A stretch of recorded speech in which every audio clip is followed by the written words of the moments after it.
አንዲት ልጅ ሰው በኮሜንት ስለሰደባት ራሷን አጠፋች ብሎ ሰው ነግሮኛል ትናንት። በጣም ያሳዝናል። እውነቴን ነው የምነግራችሁ። እንዴት ክቡር የእግዚአብሔርን ፍጥረት ሰድበን እንገላለን በእውነት ማለት ነው። አሁን እዚህ በኋላ ራሱ እኮ አንማርም። ይገርማቸዋል እኮ ሄደን ሰውን ሽንቁር ማድረግ፣ ሰውን መውጋት፣ ሰውን ማድማት፣ ማመስገን ካልቻላችሁ ዝም በሉ። እኔ እግዚአብሔር ያውቃል፣ ያው እግዚአብሔር ምስክሬ ነው። ልጅቱ ምን ትሆን አላውቃትም። አሁንም አላውቃትም። የሚገባ ነገር የምትናገር ይሁን የማይገባ ነገር የምትናገር ይሁን ትናንት ነው ከዛ ከስልጠና ስንወጣ አንድ ወንድማችን ነው እንዲህ ብሎ ሞተች እኮ ብሎ ይነገረኝ። ይሄ እንድን ተምራችሁበታል። አሁን የልጅቱን ሞት አንደኛ ክፉ ቃል ቢነገረን መሞት የለብንም ወገኖች። ሰው የመሰለውን ነው የሚናገረው እኮ ያሰበውን ይናገራል። ያሰበውን ይናገራል፣ የመሰለውን ይናገራል። እግዚአብሔር እስካለልን ድረስ ሰው የጣለውን እግዚአብሔር ያነሳዋል። ሰው የጣለውን እግዚአብሔር ያነሳል። ሰው የጠላውን ሁሉ እግዚአብሔር ያነሳል። እኔም ማየውን አንተ አታይም አይደል ያለው ቅዱስ ጴጥሮስን። ሰው የውጭ ኃጢአትን ያያል፣ እግዚአብሔር የልብ ጽድቅን ያያል፣ ይመለከታል። እና በህይወታችሁ ዘመን ከዚህ ልጅ ህይወት ተነስቼ ብነግራችሁ እኔ ሃይማኖቷን ምን ይሁን አላውቅም። ምነግራችሁ ግን ስለ ሰው አስተያየት ብላችሁ አትኑሩ። ስለ እግዚአብሔር ብላችሁ ኑሩ። ምክር ከሆነ ተቀበሉት። እንዲያውም አንድ ነገር በዚያው ሰው ሲናገራችሁ ምን ማሰብ እንደሚገባችሁ አንድ የቅዱስ ዮሐንስ አፈወርቅን 3 ንግግሮች ልንገራችሁ። ሰው ክፉ ቃል ሲነገራችሁ ደግሞ ነገም እናንተ እንዳትሞቱ ብዬ ነው። ሰው ክፉ ቃል ሲነገራችሁ ምንድነው ማሰብ ያለባችሁ? 3 ነገር ነው ማሰብ ያለባችሁ። ቅዱስ ዮሐንስ አፈወርቅ ዮሐንስ ወንጌልን ሲተረጉም የተናገረው ነው። አንደኛው ያለብህን ስህተት ከሆነ የሚናገርህ አትጥላው፣ መስታወት ሆነዋልና ነው። አትጥላው፣ ሂድና አስተካክል። መስታወት አሁን እዚህ ላይ እንደው አንዳንድ ጊዜ እንደው እስቲ ገብስ ቆሎ በልተን በተልባ ወጥ በልተን ጥርሳችን ላይ ልጥፍ ብሎ ገብሱ መስታወት ስናይ እንደው ገብሱ ጥርሳችን ላይ ብታዩት አፈር ያባህንት መስታወት እንደው ብለ ተሰብሩታላችሁ። አሰብሩትም እንዴ ታነሳላችሁ ጉድፋችሁን ማለት ነው። ክፉ ቃል የሚናገርን ሰው ልክ እንደዚያ መስታወት ይኸው በቃ ቀለል አድርገህ እንደዚያ መስታወት ጉድፍህን አንሳ እንጂ ወደ ውስጥ ወስደህ አትጎዳበት፣ አታምሰልስለው፣ ራስህን ይበት። አንዱ እሱ ነው።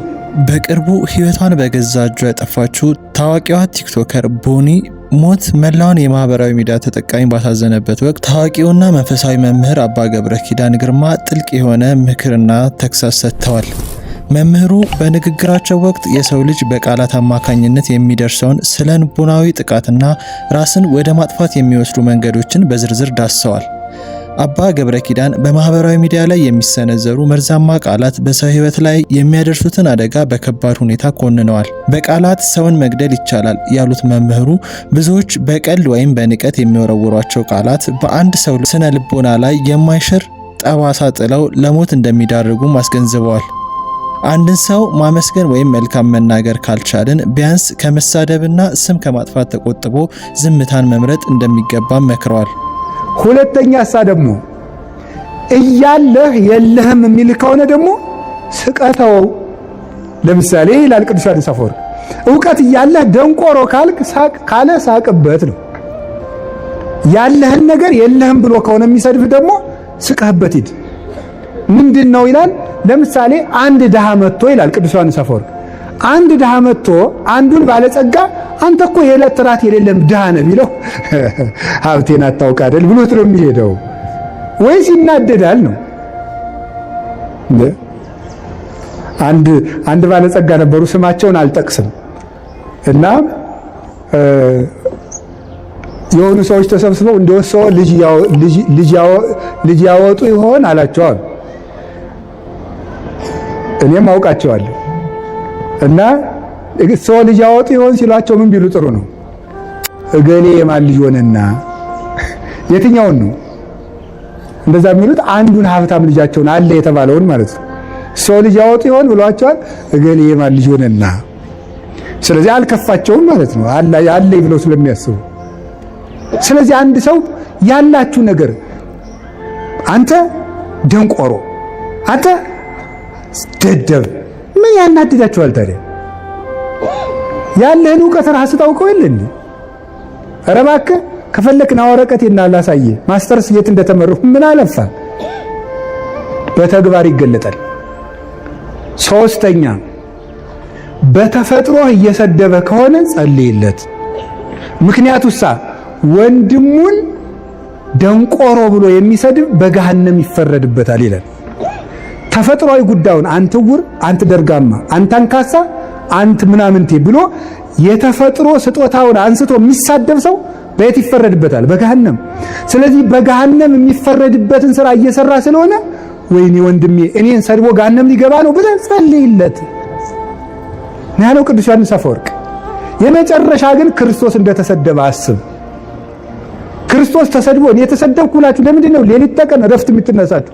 ውሃ መጠጣት የሚያቅታችሁ? እራት አልበላችሁም? ለምንድን ነው? ጌታዬ ተሰድቧል ብላችሁ ተጽናኑ። ስለዚህ እንደዚያ ልላችሁ ፈልጌ ነው። በአንጻሩ ግን ደግሞ ሰውን በቃል በጦር ከገደለ በቃል የወጋ ይበልጣል። መምህሩ በንግግራቸው ክርስቲያናዊ የፍቅር መንገድን እንዲህ ሲሉ አብራርተዋል። ለሚሰድቡንና ላስቀየሙ ሰዎች በክፋት ፈንታ ጸሎትን እንመልስ። ክፋትን በክፋት ማሸነፍ አይቻልም። ማሸነፍ የሚቻለው በበጎነት ብቻ ነው ብለዋል። ምንም እንኳን የደረሰው ሐዘን ከባድ ቢሆንም አባ ገብረ ኪዳን ራስን ማጥፋት መፍትሄ እንዳልሆነና ከሃይማኖታዊ መርህ አንጻር ትክክል አለመሆኑን አጽንኦት ሰጥተዋል። ክርስቶስ ለኛ ብሎ ሕይወቱን እንደሰጠ እናስብ በማለት የሰው ልጅ ሕይወት በዋጋ የተገዛ መሆኑንና በማንኛውም መከራ ውስጥ ተስፋ መቁረጥ እንደማይገባም ገልጸዋል። ችግሮችና የስም ማጥፋት ዘመቻዎች ቢበረቱም አማኝ የሆነ ሰው ሕይወቱን አሳልፎ ከመስጠት ይልቅ ወደ ፈጣሪው መጠጋት እንዳለበትም አሳስበዋል። ሰውን እግዚአብሔር ያሳያችሁ። በጦር እኮ አንድን ሰው ወግቶት ቢሄድ ሮጠን እንነቅለዋለን። በቃል ከወጋው ግን የታግንተን እንነቅለዋለን። ያን ውስጥ ነው የሚገባው ቃሉ አይምሮ ውስጥ ነው የሚተከለው። እና በቃላችን ነፍስ ከመግደል እግዚአብሔር ያድነን። አፋችሁን ከርክሙ በሞት ያፈርሰዋል። እንዲያውም ልንገራችሁ፣ ስንመጻደቅ እኛ የምንፈርድባቸው ወንበዴዎች ቀድመውን መንግስተ ሰማያት ሊገቡ ይችላሉ። እኛ የምንሰድባቸው ይሄ ገሌሌ እንዲህ ያለ ነው የምንላቸው። ጸልዩለት። አረጋዊ መንፈሳዊም ብሏል ለመሪከ ፈያታዊ ወዘማዊ በል በአይቲ አምር ለማይቀድመን በውስተ ገነት ከመፈያታዊ ዘየማን። ሌባ ወንበዴ ብታይ ይሄ ሰውዬ ዘማዊ ብታይ ይሄ ሰውዬ እኔን ቀድሞኝ መንግስተ ሰማያት ይገባ እንደው ምን አውቃለሁ እያልክ ለፍ። እንደ ፈያታዊ ዘየማን ቀድሞኝ ይገባ እንደው ምን አውቃለሁ እያልክ ለፍ እንጂ አቤቴ ዘፋኝ፣ አቤቴ ሌባ፣ አቤቴ ዘማዊ፣ አቤቴ ሰካራም አትበል። አንተን ይቀድምህ እንደሆነ አታውቅም ነው። ቅዱስ ኤፍሬም አንዲት ሴት ለነገስታቱ ስትዘፍን አያት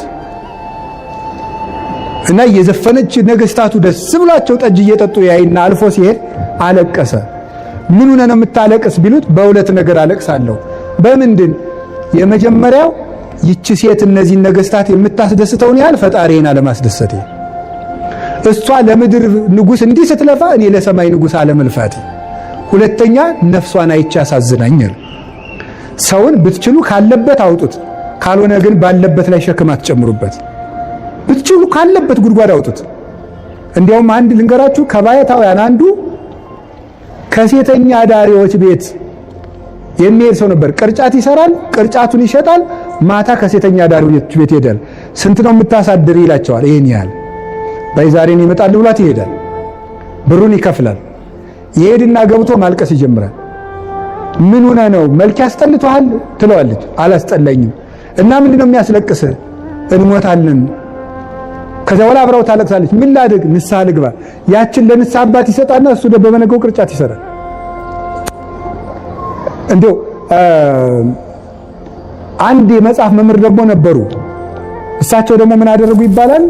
ሴተኛ ዳሪዎች ጋር እየሄዱ የወር ደመወዛቸው ጥቂት ስለሆኑ የመጽሐፍ መምህር ናቸው። ጥቂት ስለሆነች ልጄ ስንት ነው የምታሳድሪ? በአንድ ቀን ይሄን ነው። ቢያንስ የሰንበት ነፍስሽ ትረፍ፣ የሰንበቱን እኔ ልክፈልሽ ይሉ ነበር ይባላል። ጉድጓድ ውስጥ ያለን ሰው ወዶ የገባበት ስላልሆነ ከሆነልን ሄደን እናውጣው፣ ካልሆነ እንጸልይለት። እየወጋን ግን ሰው መግደል የለብንም። ዲያብሎስ የሚገድለው አይበቃም እንዴ? እና ክርስቶስ ተስፋችሁ ነው። ምንም ተስፋ ብትቆርጡ ደግሞ ራሳችሁን አታጥፉ። እንግዲህ ያችን የሞተችውን እህታችን ባናውቃትም እግዚአብሔር በቸርነት ዓይኑ ይመልከታት፣ የቅዱሳን አምላክ ይማራት። እንደዚህ ካልን ሌላችሁ የፈለኩት ነገር እርቅ ትልቅ ነገር ነው። ጠብ ደግሞ ክፉ ነው። በቃል ሰውን አትውጉ። ብፁዓን ገባርያነ ሰላም፣ ሰውን የሚያስታርቁ ሰዎች ንዑዳን ክቡራን ናቸው። አንድም ብለው አባቶቻችን ራሳቸውን በንስሐ የሚያስታርቁ ንዑዳን ክቡራን ናቸው።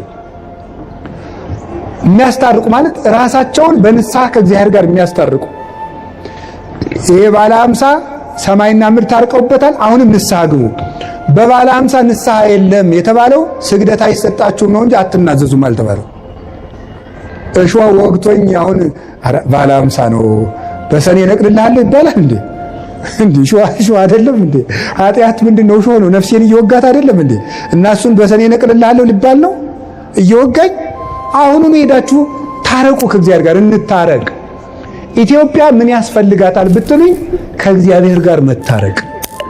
ኢትዮጵያ የሚያዋጣት እጇን ወደ እግዚአብሔር መዘርጋት። ከእግዚአብሔር ጋር ከታረቅን እግዚአብሔር ለግፈኞች ልብ ይሰጣል። እግዚአብሔር ክፉ ልብን ይመልሳል። ደም አፍሳሾችን እጃቸውን ይሰበስባል። በመጨረሻም የቦኒ ሞት ለማህበራዊ ሚዲያ ተጠቃሚዎች ትልቅ ትምህርት ሊሆን እንደሚገባ መምህሩም አሳስበዋል። ሰው ላይ ከመፍረዳችንና ከመሳደባችን በፊት ቃላቶችን በሰዎች ሕይወት ላይ ምን ሊያመጡ እንደሚችሉ ቆም ብለን እናስብ በማለት ንግግራቸውን አጠቃለዋል።